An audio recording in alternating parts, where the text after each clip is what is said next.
Hi, this is Purple Jan, Tales from a Broken Brain.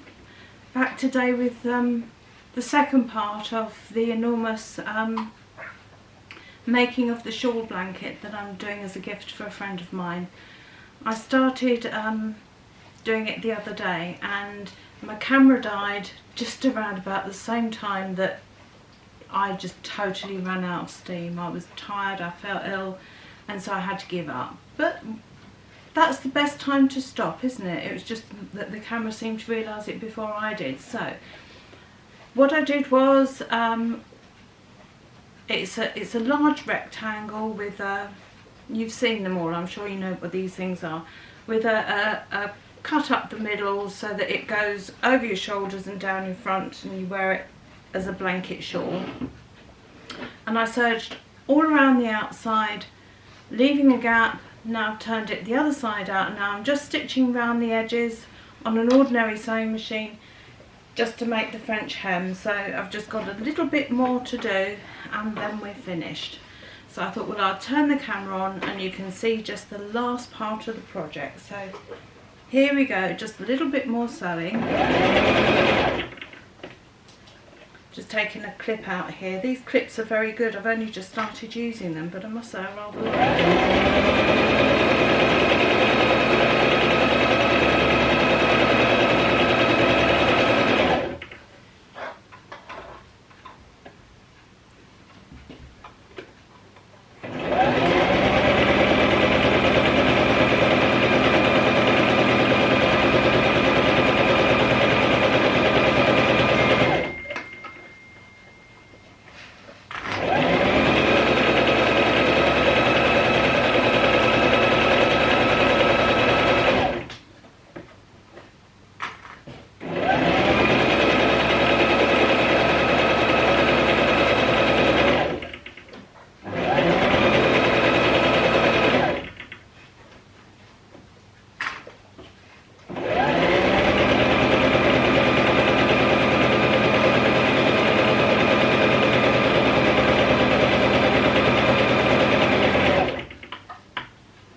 Doing the 3 stitches backwards just so it won't unravel in the wash, and that appears to be it. So all that I want to do now is I was given a load of these by, I think, my mum or my sister for Christmas years ago. It was a hand knitted label because I used to do a lot of hand knitting. Well, this clearly isn't hand knitted, but I haven't got any sewn by, so I thought I would just pop it on in a corner just so he knows that it was made by me with love and thinking about him in every stitch. So I think I'll just sew that. This is the bottom, I don't know where I am on the garment. Yeah, it's just at the bottom of the front bit. So I'll just pin and stitch that, and then it'll be all done, and that's a good thing. Well, I didn't use a pattern for any of this. It's just been making it up as you go along, which is pretty much what I do with my sewing. I'm not a great seamstress, and if you ever see any of my sewing videos,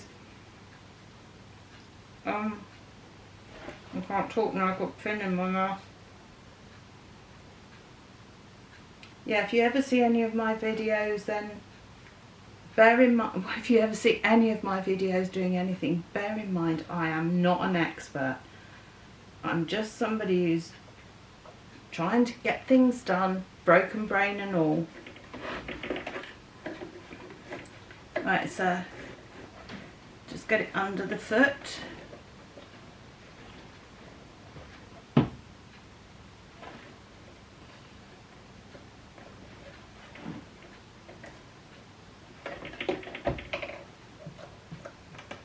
I can get this stitched on neatly for him. I hate to ruin the whole thing at this stage. Oh, where's my pin cushion? There it is. Okay, so here we go. That's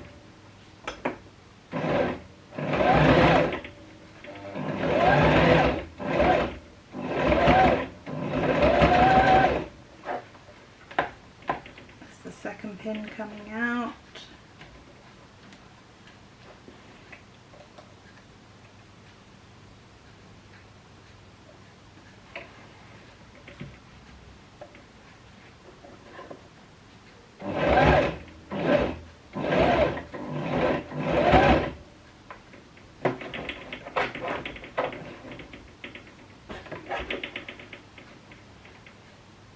Looks like I've caught up. Oh dear. Well, that didn't work out so well, but what an opportune time. The bobbin seems to have completely run out of thread, so that's not stitching on, but I managed to finish the garment first, so is it going to be worth threading up a whole new bobbin just to stitch that on? Maybe I'll just pop it on by hand later. Doesn't seem really worth it for that, does it? Yes, it's got about 3 stitches in it before the bobbin completely ran out of thread. But considering we've been doing actually, sorry, I'm thinking out loud here, and I'm thinking yes, it is worth filling up a new bobbin, because I've got another project that I want to make out of plain green fabric, and what I want to do there is make you know, when you go to, I'm not sure if you can even see me here. Yeah, I'm just seeing, because I've got the camera so far away that I can barely see, but I can just see the little square where the camera's tracking my face. So hello, I'm still here. I was going to say, when you go to a conference or something, you know how you hold your chair with a coat or something when you all go out to break or whatever. And I don't know about you, perhaps this is just me, but when I go, you know, I've got my handbag and I've got a bottle of drink, and sometimes I've got a couple, maybe a couple of boiled sweets. I like to have a notepad and a pen, all these sort of things. But then if you've got your bag as well, it takes up so much space. So I thought what I would do is make kind of a chair cover that has pockets as it goes over the back of the chair. There'll be a pocket for a folder that any papers that are handed out can go into. Just at the front, behind my calves, I want pockets for my notebook, pen, and for a water bottle, and that way I've got everything that I want nicely to hand without having to take a big bag with me that gets in everybody's way. And I can also have on it, put my name on it so people know that that's my seat. Because I'm disabled, I like to get there. First of all, I always like to, I'm one of those strange people who like to sit right in the front row. So we can get there, put my cover on, put Neil's cover on, and then that's us sorted. We're going to a conference in May, which is only 2 months away, so that's quite an urgent job that needs doing,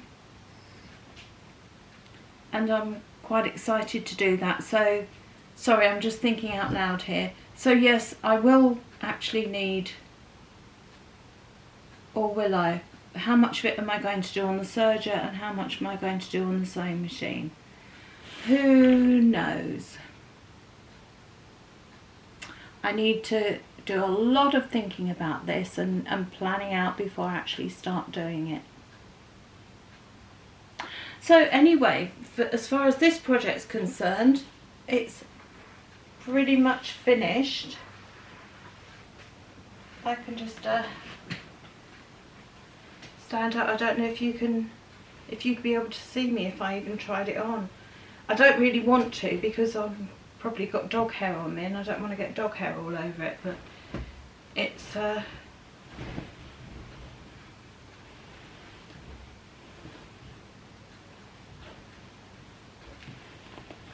just giving it, or trying to give it a bit of a fold. I should probably wait until Neil comes home and then fold it up properly, but just for the moment. So as you can see, it's tartan on one side and lammy fleecy stuff, it's a synthetic, it's not real, on the other side, but it should be nice enough to keep my friend warm, both in the winter and also perhaps if he decides he wants to sit outside on a summer evening, it might be cosy.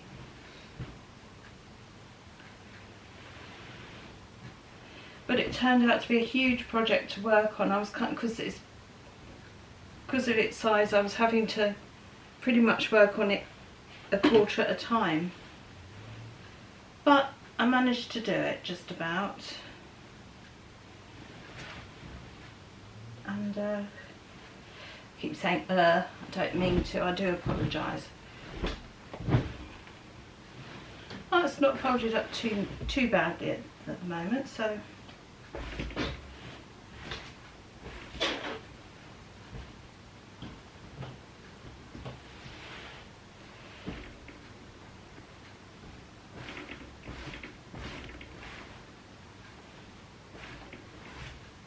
there, I'm quite pleased with that. Great big thing that it is. Okay, so that's that done. So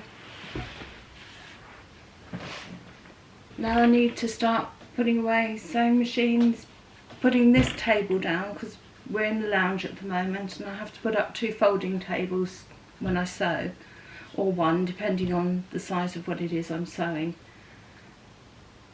So that's it for this video. There was the other one, part 1, that I think I prattled on a bit more in. If you want to find that, I'll try and get them uploaded together. At the moment Neil's uploading my things for me. I did ask him to teach me what he's doing, but he didn't. He just went ahead and did it, and frankly I don't really know. It's all a huge learning curve for me. I managed to learn to turn the camera on, but there's still an awful lot that I don't understand about this camera yet. I need to learn a lot more about it to reach its full potential. I've got a load of films that I filmed on, I'm sure on this one, and also on my phone, that still haven't been uploaded yet, so I'm trying to get the content on there, so bear with me guys. As I say, it's a challenge living with a broken brain. I also have a heart condition and ME and arthritis. Now, I'm not bragging, I just have a lot of problems. But I don't let it get me down, I just keep going. And hopefully you're coming along with me for the journey. So don't forget to like and subscribe. More videos will go on as and when I do anything, go anywhere, whatever. Alright, so take care, and hopefully I'll be back very soon. I need to come round and turn the camera off now. Bye.